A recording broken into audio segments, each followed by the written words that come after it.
এই বিচারের মধ্য দিয়ে জাতির কাছে এর জন্য প্রশ্ন নেই যে যতদিন এই ট্রাইব্যুনালে বিচার কাজগুলো হয়েছে, আপনারা দেখেছেন বিচারের চার্জ গঠন, ইভেন বিভিন্ন বিচার কার্যগুলো লাইভ টেলিকাস্ট হয়েছে সবার সামনে। আজকে রায়টা ফুল টাইম করে শোনানো হয়েছে। এদেশে এই ট্রাইব্যুনালের রায় তো এইভাবে কখনো ক্যামেরাতে লাইভ টেলিকাস্ট হয়ে সারা পৃথিবী দেখার সুযোগ কখনো পায়নি। এটা ট্রান্সপারেন্ট, এটা স্বচ্ছ জাজমেন্ট। যাদেরকে নিষ্ঠুরভাবে হত্যা করা হয়েছে, আয়না ঘরে খুন খারাপি করে, ক্রস ফায়ারে বিভিন্ন ভাবে শেষ করা হয়েছে, পিলখানা, শাপলা চত্বর, আরো বিচার প্রক্রিয়া তো সামনে আছে। এটা প্রথম রায় আমরা পেলাম।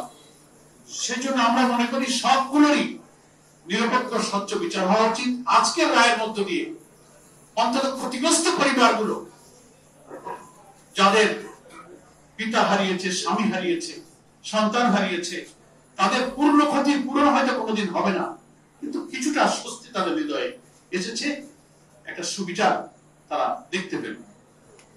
এজন্য রাষ্ট্র বা সরকার, তার কোন প্রধান, কোন কর্তা ব্যক্তি, রাজনৈতিক কোন বড় নেতা যতই ক্ষমতাবান হোক, তারা যে আইন এবং বিচারের ঊর্ধ্বে নয়, এই রায়ের মধ্যে দিয়ে আজকে সেটি প্রতিষ্ঠিত হল। আমি মনে করি ভবিষ্যতে বাংলাদেশের যারা জুডিশিয়ারিতে থাকবেন, ম্যাজিস্ট্রেসিতে থাকবেন, বিচারের এই বিরাট জিম্মাদারি সৃষ্টিকর্তার পক্ষ থেকে মানুষের জীবন মৃত্যুর ফয়সালার মতো দুনিয়ার বিচারের দায়িত্ব যারা গ্রহণ করবেন, এই রায় থেকে এই বিচারকদের প্রসিকিউশনে যারা ছিলেন তাদের দৃঢ়তা, সাহসিকতা থেকে শিক্ষা গ্রহণ করা উচিত, যেন আমাদের দেশে আর কখনো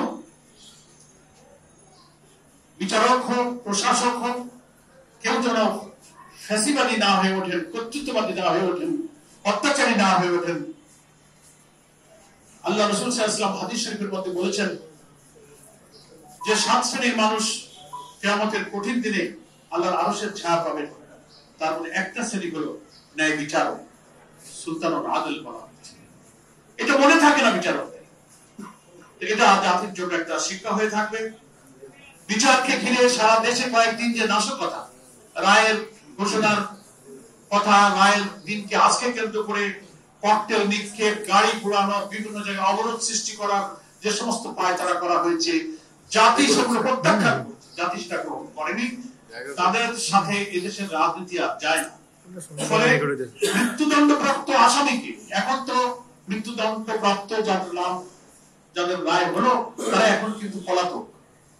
এই পলাতক মৃত্যুদণ্ডপ্রাপ্ত আসামিকে যারা আশ্রয় দিয়েছে, আমরা মনে করি এই ভিন্ন অপরাধীদের পক্ষে তারা অবলম্বন করেছে। আন্তর্জাতিক সকল আইনের তাদের পরিপন্থী। আমরা দাবি করব তাদের অবশ্যই বাংলাদেশে ফেরত দিতে হবে এবং আইনের কাছে তাদেরকে সুপর্দ করতে হবে।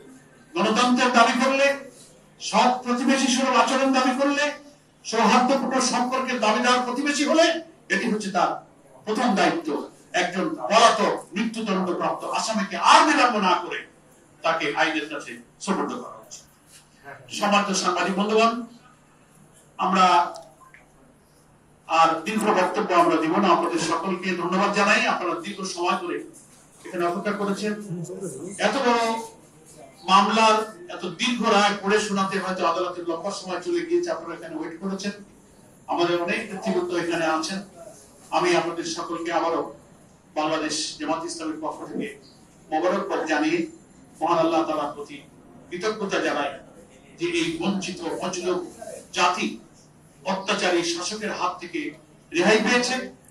একটা সুবিচারের দৃশ্য অন্তত কিছুটা হলো এই জাতি দেখতে পারে। ভবিষ্যতে যেন এই বাংলাদেশের মানুষ মানবতা, মানুষত্বের একটা সভ্য সমাজ দেখেই যেন আমরা পৃথিবীতে যেতে পারি, পৃথিবী থেকে আমাদের নতুন প্রজন্মের কাছে একটা মানবিক আদর্শিক বাংলাদেশ দেখে যেতে পারি।